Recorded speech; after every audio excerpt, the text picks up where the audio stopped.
어릴 적에 보물섬이라는 만화가 있어요. 근데 저는 이제 그걸 보면서 야, 나도 보물이나 좀 찾아보면 좋겠다. 아마 그 보물섬을 보면서는 거의 그런 생각을 다 해보는 것 같아요. 나도 이런 보물을 한번 발견하면 좋겠다. 제 나름대로 저는요, 보물 지도까지 만들었어요. 저만의 보물. 저만의 보물이 그때 어릴 적에 뭐가 있을까요? 딱지, 구슬, 그리고 장난감, 내가 아끼는 장난감 요만한 상자에 넣어가지고 뒷산에 아무도 모르게 땅을 팔고는 숨겨놓고 그 보물지도를 제가 그려가지고 흐뭇해하고 뭐 그랬던 기억이 있어요. 그런데 우리 모두에게 예를 들면 수천억 원의 보물을 찾을 수 있는 지도가 있다. 그럼 우리 성도님들은 그 지도를 어떻게 대하겠습니까? 소중하죠. 그렇죠? 아마 목숨보다 더 소중하게 여길 수도 있을 것 같아요. 자, 그리고 동의보감이라는 책이 있잖아요.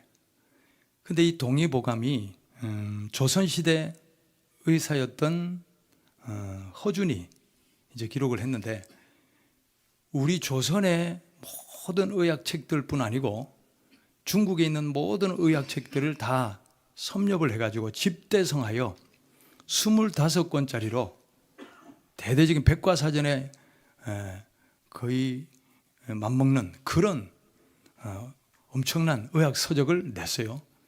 근데 이게 얼마나 위대한 책이냐면, 이게 우리나라에서 이게 만든 책인데도 중국에서 30여 차례나 출간할 정도로, 그리고 일본에서는 2차례 출간하고, 그렇게 의학 기술이 뛰어난 일본과 중국에서도 이 책을 참고할 정도로 그렇게 뛰어난 책이었고, 그래서 유네스코 세계 기록 문화유산에도 등재되어 있는 책이 바로 동의보감 아니겠습니까?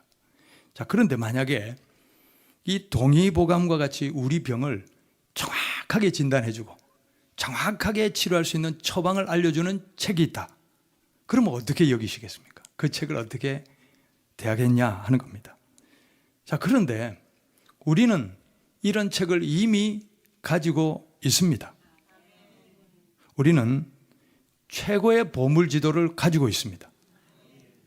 우리는요, 또 동의보감보다 더 뛰어난 우리의 몸뿐 아니라 마음과 영혼까지도 치료하시는 위대한 의학책을 가지고 있다는 거예요. 의술의 책을 가지고 있다는 거예요.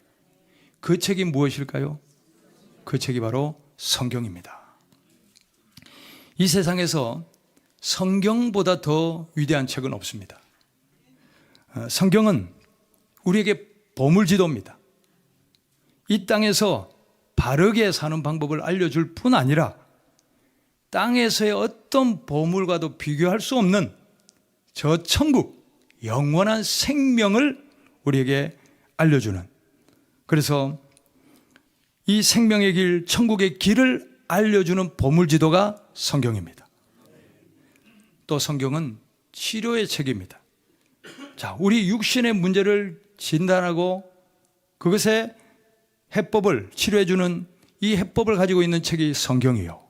뿐만 아니라 우리를 회개시키고 또 본질적으로 거듭나게 해서 영혼을 치료하고 영혼을 살려주는 영혼의 생명을 주는 책이 바로 성경인 줄 믿습니다. 이 세상의 어떤 책보다도 성경은 가장 위대한 책입니다.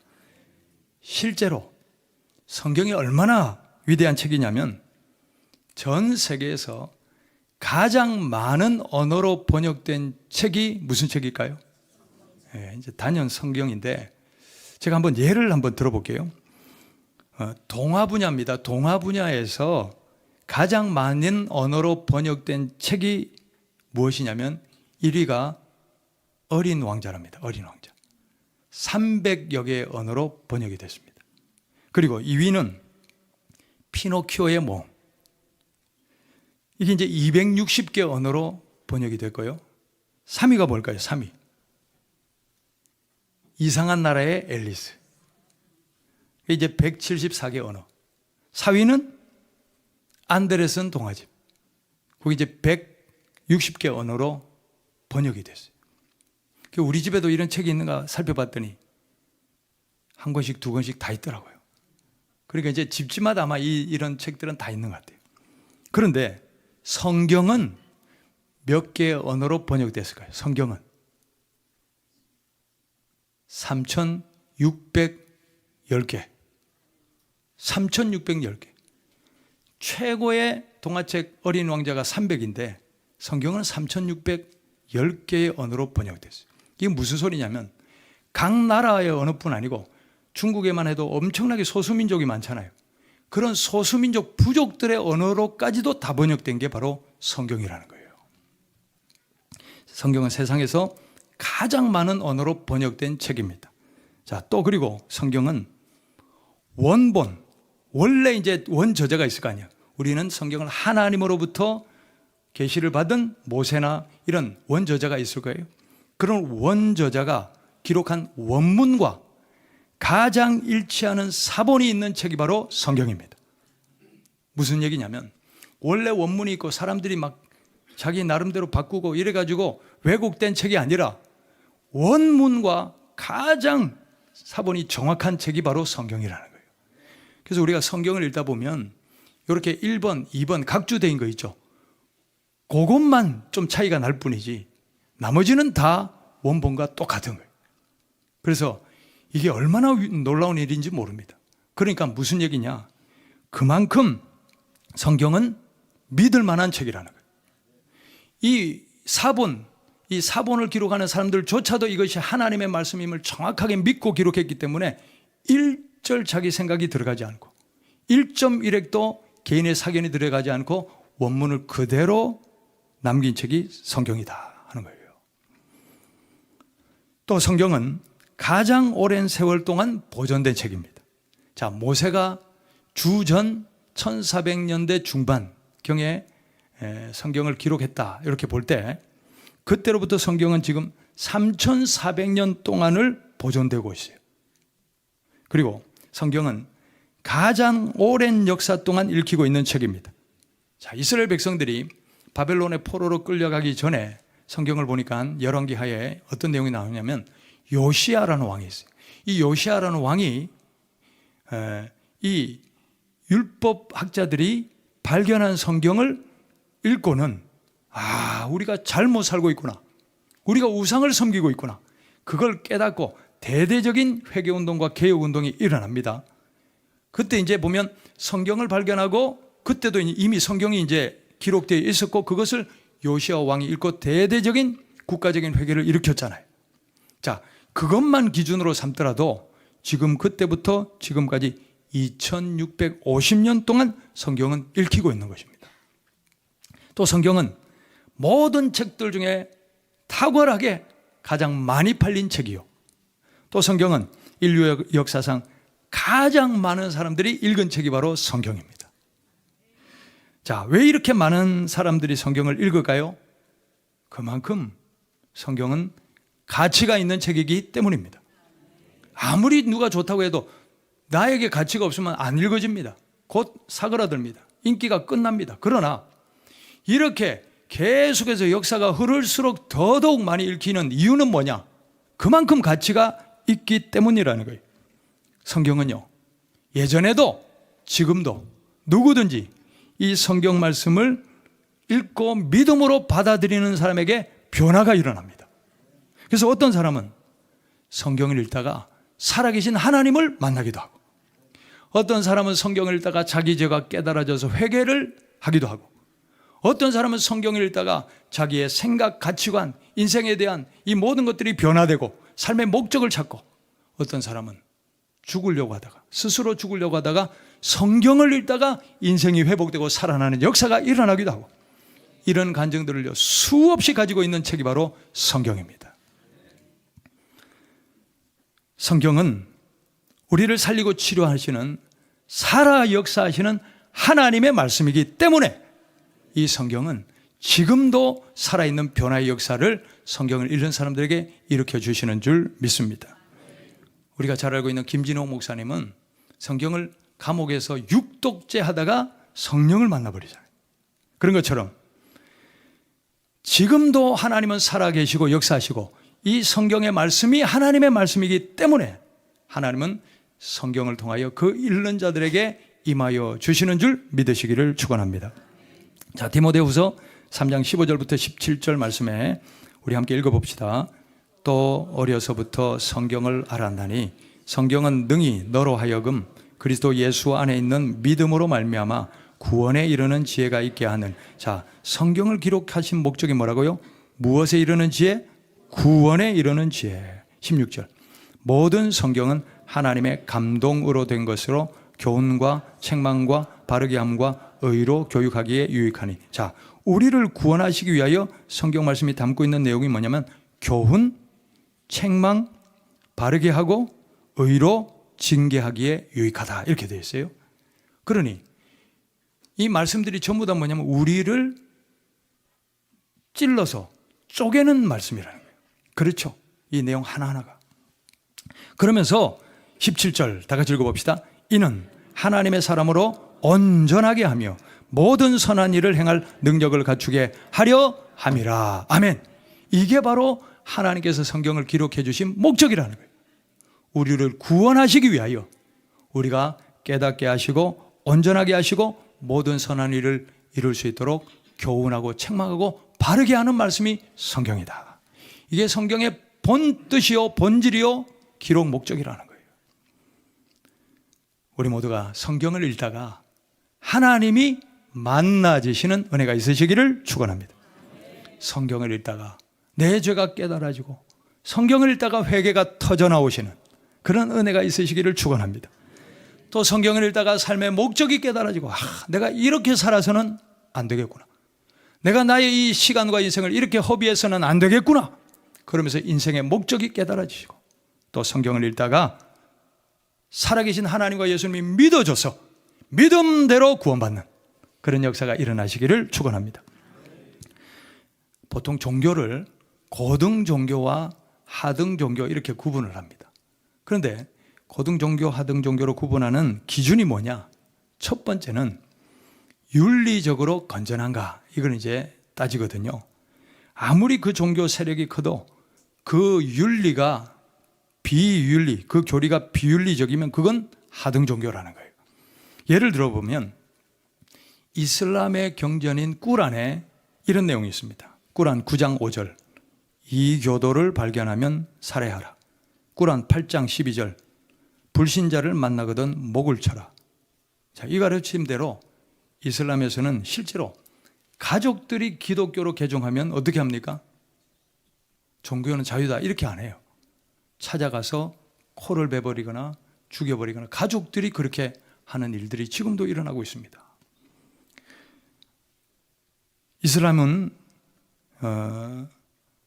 이런 입장에서 이런 면에서 윤리적으로 건전하지 않은 종교다 이렇게 할 수 있는데 유럽의 죽음이라는 책이 있어요. 유럽의 죽음. 그 책의 내용이 뭐냐면 왜 유럽이 몰락하게 됐냐? 그 원인 중에 결정적인 원인 중에 한 가지가 뭐냐면 실패한 이민정책 때문이다. 이렇게 얘기를 합니다. 무슨 얘기냐면 이슬람이 평화의 종교를 가장하지만 지금 영국이나 프랑스, 유럽을 보면 무슬림들이 무분별하게 대규모로 이주해 오면서 유럽 전역을 이제 무법천지로 만드는 거예요. 그래서 이슬람 세력들이 어느 순간 이렇게 세력들이 확장되고 수가 늘어나면 그다음부터는 그 나라 국가의 법으로 통제를 받지 않아요. 자치를 하겠다 하는 거예요. 그러면서 곳곳에 테러가 일어나고 성폭행이나 폭력이나 이런 것들이 일어나면서 평화가 깨지는 거예요. 그래서 오히려 자국민들이 자기 나라를 떠나서 다른 나라로 이민 가버리는, 말 그대로 굴러온 돌이 박힌 돌을 빼버리는 그런 일들이 지금 일어난 것을 우리는 보고 있습니다. 프랑스의 자살이라는 책도 있어요. 그 강대국이었던 프랑스가 왜 무너졌냐?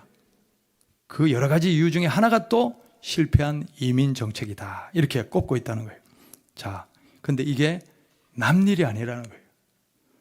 우리나라에도 체류 외국인이 226만 명이 넘었었어요. 인구 대비 4.4%가 외국인입니다. 지금 이제 우리나라도 이 이민 정책이 핫 이슈 아니겠습니까? 논란이 많습니다. 그러나 우리가 분명히 해야 될 사실은 무분별한 이민 정책으로 유럽이 무너진 것을 우리는 반면교사로 삼아야 된다는 것입니다. 무분별한 무슬림의 유입은 대한민국을 위험으로 몰아갈 수 있다. 이 사실을 우리는 꼭 기억해야 될 줄 믿습니다. 또 고등종교와 하등종교의 구분 기준이 뭐냐? 두 번째는 자기 부인의 종교인가? 자기 부인의 종교인가? 자, 우상에게 비는 무속신앙과 개신교의 차이점이 뭐냐? 이걸 우리는 꼭 기억하면 좋겠어요. 신을 조종하는가? 아니면 신께 조종받는가? 이거라는 거예요. 무슨 말씀이냐? 내 바람이나 내 욕망, 내 욕구를 채우기 위해 신에게 이거 대달라 저거 대달라, 이것은 무속신앙이라는 거예요. 우리는 예수님을 이런 식으로 믿어서는 안 될 줄 믿습니다. 내 필요에 따라 예수님 이거 대달라 저거 대달라, 그리고 예수님이 이루어 주시고 나면 예수님 저 멀리 치워버리고 필요할 때만 이렇게 램프를 비비잖아요. 그렇죠? 그런 것처럼 그렇게 예수님 불러내어 찾고 예수님을 이렇게 소위 말하면 이용하는 거죠. 이런 것은 예수 이름을 빙자한 무속신앙이라는 거예요. 진정한 신앙은 내가 예수님을 조정하는 것이 아니라 내가 믿는 예수님을 따라서 내가 사는 것, 이게 바로 진정한 신앙이라는 거예요. 내가 여전히 주인인 채 예수님을 부려먹는 그런 종교 생활이 아니라 예수님이 나의 주인이시오. 나는 주님을 따르는 자녀요. 나는 주의 백성이요. 나는 주님의 종이요. 나는 주님의 제자가 되어 주님의 말씀을, 주님의 뜻을 살아내는 것, 그것이 바로 진정한 신앙인 줄 믿습니다. 주 예수님께서 친히 이 사실의 본을 보여주셨어요. 우리가 잘 알고 있는 겟세마네 기도 어떻게 하십니까? 아버지요, 나의 원대로 마옵시고 아버지의 뜻대로 되기를 원하나이다. 예수님도 하나님 앞에서 당신의 뜻을 내려놓고 하나님의 뜻을 전적으로 순종하십니다. 우리가 진정으로 예수 믿는 신앙이라는 것은 예수님의 뜻, 하나님의 뜻, 성경의 말씀을 따라 내가 내 삶을 변화시키고 예수님의 뜻을, 하나님의 말씀을 살아내는 것, 이것이 바로 진정으로 예수 믿는 삶이다. 우리 예수님에 의해서 변화가 일어나고 또 예수님을 따라 살고 예수님의 인도하심을 매 순간 따라갈 수 있는 우리 모든 성도님들이 되시기를 축복합니다. 세 번째, 고등종교와 하등종교의 구분 기준은 경전이 있는가? 경전이 있는가? 세계 곳곳에 분포된 토착 종교나 여러 종교들을 살펴보면 그 종교의 경전을 가지고 있는 종교는 그렇게 많지 않습니다. 그래서 나름대로 신을 만들어 놓고는 풍요와 다산과 복을 그냥 비는 그 행위 자체가 신앙의 전부인 그런 종교들이 많다는 거예요. 자, 이런 종교들을 이제 하등 종교로 구분을 하는데 우리 개신교 프로테스탄트는 철저하게 말씀 신앙입니다. 자, 마틴 루터가 종교 개혁을 한 배경이 뭡니까? 교황과 교리에 의해서 변질된 하나님의 말씀, 성경 말씀을 다시 회복시키는, 그래서 그때의 모토가 바로 솔라 스크립투라, 오직 성경 말씀, 오직 성경 말씀으로 돌아가자. 그래서 우리 개신교만큼 말씀을 중요시하는 종교는 없습니다. 한번 주변을 돌아보시면 타 종교인들 중에 자기가 믿는 신의 말씀을 궁금해하고 신의 말씀을 주야로 묵상하고 신의 말씀을 철저하게 따라서 살려고 하는 그런 종교인들이 많이 있습니까? 찾아보기가 드물지 않습니까? 우리 개신교는 시작 자체가 솔라 스크립투라입니다. 오직 성경으로 시작됐습니다. 신앙생활의 기준도 성경이요. 구원받는 기준도 성경이요. 그리고 끊임없이 우리는 성도님들에게 성경을 읽으십시오. 그렇게 말씀드리고 또 예배 때마다 성경 말씀을 풀어 전하는 것이 바로 우리 개신교의 말씀 예전이라는 거예요. 우리는 신앙생활뿐 아니라 일상생활에서의 모든 생각도 말도 행동도 기준에 성경 말씀을 기준으로 삼고 살고 있습니다. 성경은 우리에게 영원한 생명의 길을 알려줄 뿐 아니라 이 세상에서도 나를 다스리는 기준이 되는 내 발의 등이요 내 길의 빛이 바로 성경 말씀인 줄 믿습니다.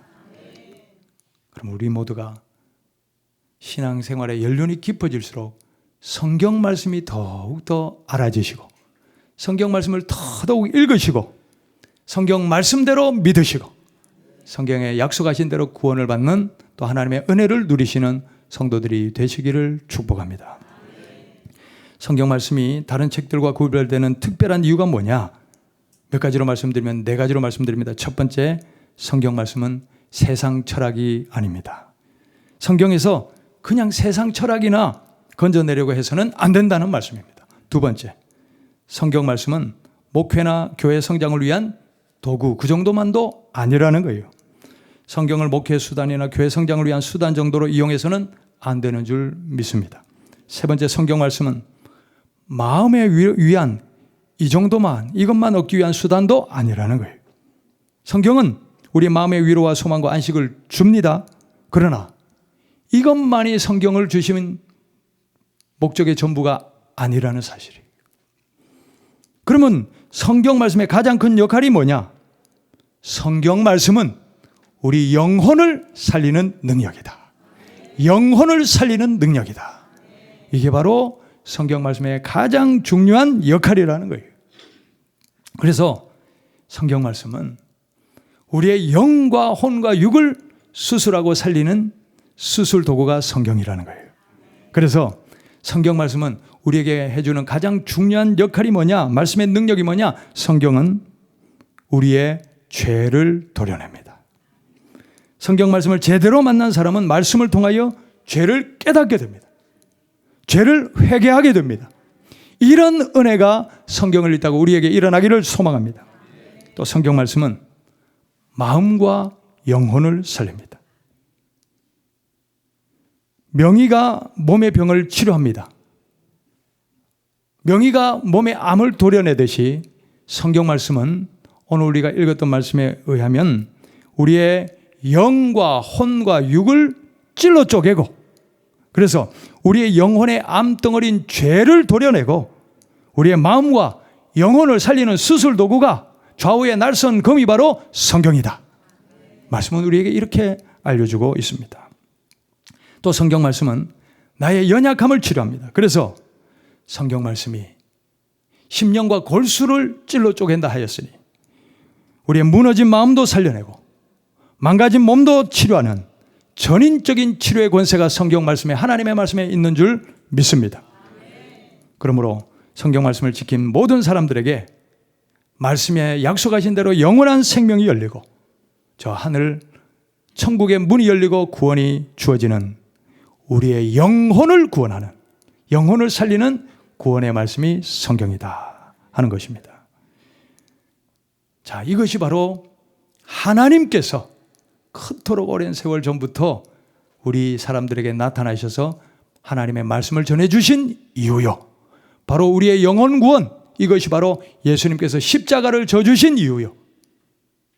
또 우리 성령님을 보내주셔서 우리와 동행하시는 이 모든 이유가 바로 우리를 구원하기 위함인 줄 믿습니다. 히브리서 4장 11절부터 13절 말씀, 우리 오늘 본문 말씀 다시 한번 읽어봅시다. 그러므로 우리가 저 안식에 들어가기를 힘쓸지니 이는 누구든지 순종하지 아니하는 본에 빠지지 않게 하려 함이라. 자, 우리가 저 안식에 들어가기를 힘쓴다. 저 안식은 무엇일까요? 영생 천국인 줄 믿습니다. 자, 그것을 위하여 영원한 안식, 영원한 구원, 천국에 들어가기 위하여 우리에게 주신 게 뭐냐? 12절입니다. 함께 읽읍시다.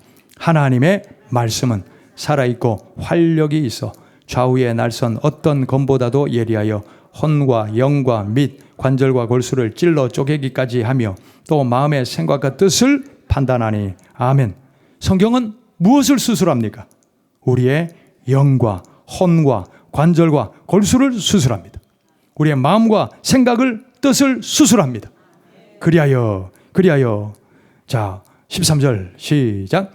지으신 것이 하나도 그 앞에 나타나지 않음이 없고 우리의 결산을 받으실 이의 눈앞에 만물이 벌거벗은 것 같이 드러나느니라. 아멘. 결산이 뭡니까? 결산. 심판이죠. 그날에 성경 말씀대로 살아간 사람은 부끄러움을 당하지 않는 줄 믿습니다. 벌거벗은 것 같이 되지 않는다고 그랬어요. 그래서 말씀을 믿고 살아낸 성도들에게는 약속의 말씀대로 구원이 이루어지는 줄 믿습니다. 그게 바로 성경을 주신 목적이라는 거예요. 할렐루야. 자, 말씀을 맺습니다. 자, 지금 이 얘기는 제가 만들어낸 얘기예요. 오늘 이 설교를 위해서 만들어낸 얘기니까 이거 어디서 나온 얘기인가 그렇게 하지 마시고 한번 잘 들어보십시오. 어느 선교사님이 아프리카에 오지에 가서 선교를 하다가 이제 은퇴할 때가 됐어요. 70이 훨씬 넘어서 이제는 더 이상 선교를 할 수 없게 되어 철수를 하면서, 그런데 고국에서 어떤 독지가가 엄청난 헌금을 해주시면서 백지수표를 줬어요.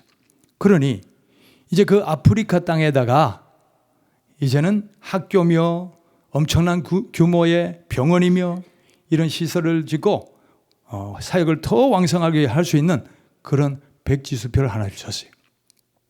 그래서 이제 이 선교사님이 그동안 키웠던 제자에게 이 백지수표를 주면서 신신당부를 하고 또 자, 이것을 어떻게 써라, 앞으로 이제 어떻게 건물들을 짓고 어떻게 선교 사역을 이어가라, 이렇게 이제 자세히 당부를 해줬어요. 자, 그런데 그 제자가 갑자기 불의의 사고로 죽어버렸어요. 자, 그렇게 제자가 죽고 나니까 이제 남은 건 뭐냐? 사람은 없고 뭐만 남았어요? 백지수표만 남았어요. 백지수표. 그런데 이 백지수표는 엄청난 일을 이룰 수 있는 그 능력이 아닙니까? 그렇죠? 능력이 그 안에 담겨 있는 건데, 그런데 다른 사람들이 백지수표가 뭔지를 몰라요. 가만히 보니까 뭐냐? 바닥바닥한 흰색 종인 거예요. 이걸 모르니까 어떻게 했냐? 한 사람이 쭉 짓더니 돌돌돌 말아요. 그러고는 낮에 먹었던 이 사이에 낀 고기를 이쑤시개로 끄집어내고는 그걸 그냥 구겨구겨해서 버렸어요.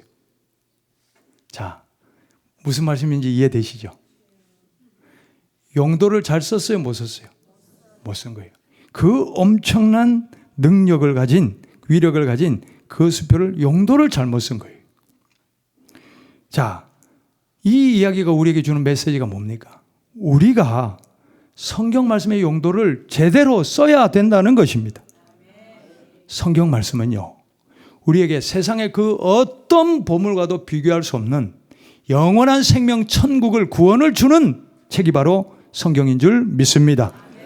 그런데 우리는 이 성경 말씀의 용도를 제대로 쓰지 않고 그저 이 사이에 낀 고기를 빼내는 데 쓰듯이 그냥 마음의 위로나 좀 받고 자기 전에 그냥 수면제로 그냥 몇 장 읽고, 아니면 아이고 이 두꺼운 책 부담스럽다, 부담스러운 책으로만 알고 이러면요, 용도를 잘못 쓰는 거예요. 너무나 안타까운 일이라는 것입니다.